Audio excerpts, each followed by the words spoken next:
Chama cha Wauguzi Tanzania TANA kimelalamikia serikali kuhusiana na kiwango cha malipo wanacholipwa kutokuendana na kazi wanazozifanya licha ya kuwa na kiwango kikubwa cha elimu.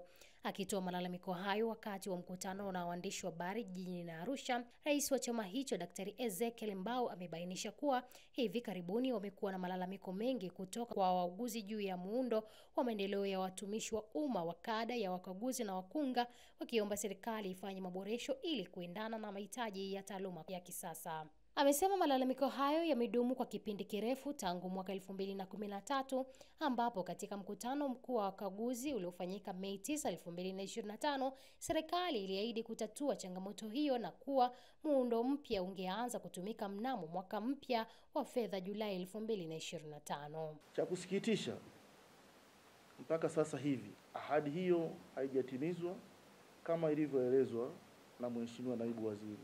Wauguzi wana maswali mengi magumu. Ni kwa nini serikali haijatimiza ahadi yake, na wakati tulipewa taarifa kuwa tayari swala hilo limekamilika na muundo upo tayari na utaanza kutumika rasmi Julai 2025. Kukosekana kwa taarifa kutoka serikalini juu ya swala hili umeendelea kuzua taharuki miongoni mwa wauguzi na hivyo kupelekea ongezeko la malalamiko kwetu viongozi, wakidai kuwa serikali haijatimiza ahadi ambayo imekuwa ikitoa mara kwa mara kwenye maadhimisho mbalimbali. Viongozi tumefanya kazi kubwa ya kutuliza hali hii na pia kuzidi kufuatilia utekelezaji wa ahadi ya serikali.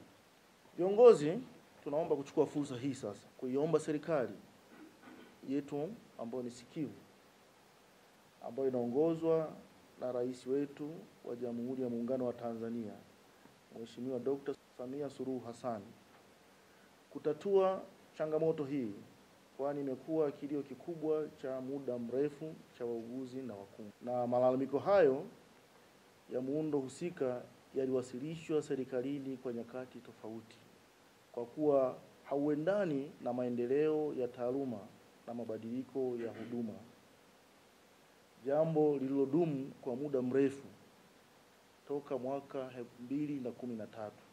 Na wauguzi wamekuwa wakiomba serikali ifanye maboresho ili kuendana na mahitaji ya taaluma kwa sasa. Pendo Joseph ni makamu wa rais wa TANA, amesema changamoto hiyo imekuwa ikiwaumiza sana kama wauguzi na hivyo kuwapunguzia morali ya utendaji kazi. Na taaluma yetu kutokutambua zile nafasi kwenye muundo za watu ambao wamejiendeleza katika hizi nyadhifa mbalimbali inatuathiri sana, kwa sababu hiyo ni issue ya recognition. Kama umesoma na hujawa recognized inapunguza morali.